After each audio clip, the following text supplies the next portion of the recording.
بسم الله الرحمن الرحیم. دوستانو سلامونه نیکې هیلې په دې هیله چې تاسو به ټول روغ جوړ وئ او د صحت په کلي کې به وئ. زموږ او تاسې د نن ورځې درس هغه د تیر درس په ارتباط سره چې زموږ او تاسو څخه پاتې وو هغه د واو په مرسته جوړ شوي اوازونه وو. موږ او تاسې اوازونه ویلي وو په څلورو ډوله خپلواک اوازونه یا واویل اوازونه مو ویلي وو، کنسوننټ اوازونه یا بېواک اوازونه مو ویلي وو، سیمې واویل یعنې واک اوازونه او غبرګ یا ترکیبي اوازونه مو ویلي وو. په غبرګو یا ترکیبي اوازونو کې موږ او تاسې د یې په مرسته جوړ شوي اوازونه وویل. نن ورځ موږ او تاسې راځو د واو په مرسته جوړ شوي اوازونه وایو. راځو د واو په مرسته جوړ شوي اوازونه لکه موږ او تاسې دلته وینو د واو په مرسته جوړ شوي اوازونه لکه لاو، کنډاو، کړاو، یو، ځو، تریو، نیو. دا ټول اوازونه که موږ او تاسې وګورو دا د واو په مرسته جوړ شوي اوازونه دي، خو په دې کې فرق دی. یعنې په دې کې فرق په دې ډول دی چې موږ او تاسې مخکې وویل زوار، زورکی، پیښ، دا مو ټول وویل. اوس راځو د دې په اړه موږ او تاسې لومړنی دې ته راځو چې دلته موږ او تاسې لیکلی دي چې لاو، کنډاو. د الف او واو مو لیکلی دي، د دې سره په ارتباط موږ او تاسې لاو او کنډاو جوړوو.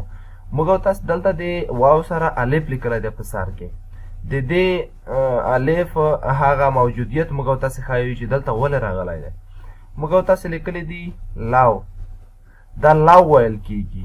که موږ او تاسې ځیر شو دا لاو چې ویل کیږي د ویلو اصلي منبع یې دا ډول ده، لاو،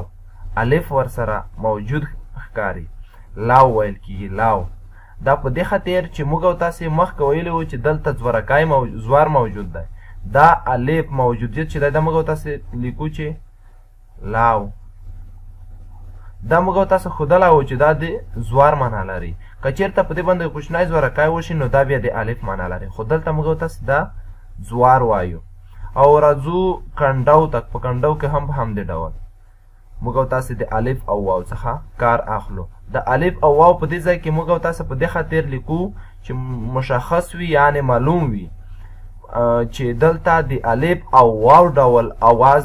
راباسي. دا کومه کلمه چې موږ او تاسې وایو د الف او واو په شان اواز راباسي، یعنې دا الف په حقیقت کې موجود نه دی، خو یوازې اواز یې د الف او واو دی. دا الف موجود نه دی. په دې ځای کې موږ او تاسې ګورو چې زوار دی.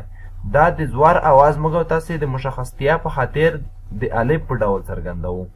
او بل لکه موږ او تاسې لیکو کړاو، کړاو مو هم لیکلی دی.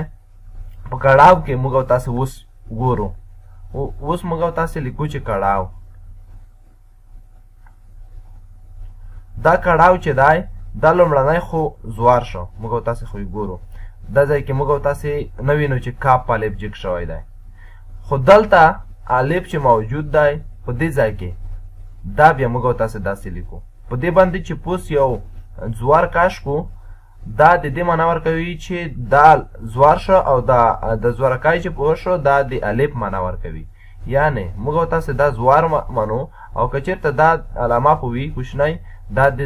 د الف معنا ورکوي. موږ او تاسې دلته واو دی، دا لږ اوږد ویل کېږي، کړاو. او دلته د یو لکه د یو په کلمه کې یو موږ داسې دا یو ویلی شو یو،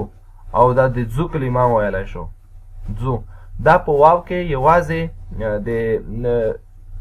د دې موجودیت ښیي چې دا واو لنډ ویل کېږي که اوږد ویل کېږي، بس په همدې معنا. موږ او تاسې یو کلمه لیکو، یو کلمه موږ او تاسې لیکو یو. دا د یو کلمه شوه، دا د دې کلمې ارتباط دی. خو که چېرته دې کلمې ته ځیر شو موږ او تاسې په دې ځای کې وینو چې په یو کې د زوار موجود دی، دا د زوار معنا لري. په دې ډول موږ او تاسې دا ځکه وایو چې که چېرته په دې کې دا زوار یا الف یا د کوم حروف چې دي په واویلو کې راغلي دي دا موجود نه وي، موږ او تاسې نشو کولی چې موږ او تاسو خو ویلی وو چې دا ترکیبي اوازونه دي، غبرګ اوازونه چې د واویلو او سیمې واویلو څخه جوړ شوي وي. حتما به د واویلو او سیمې واویلو یو حروف پکې موجود وي. او بل راځو ځو ته. ځو سره کنته لیکو. د ځو موږ او تاسې لیکو ځو دا رقم ته لیکو اگر چې په حقیقت کې دا جاو ویل کیږي خو د دې په خاطر چې